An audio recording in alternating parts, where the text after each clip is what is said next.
Look, as soon as this powder is pressed with a hydraulic machine, it turns into solid metal.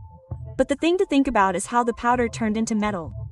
Actually, this process is called metallurgy, in which metal powder is put in a mold and pressed with high pressure, after which the powder gets compressed and turns into solid. But this metal cannot be used right now because it is so weak that you can break it even with your hands. Now to make it stronger, it is heated in a furnace at 1200 degrees Celsius.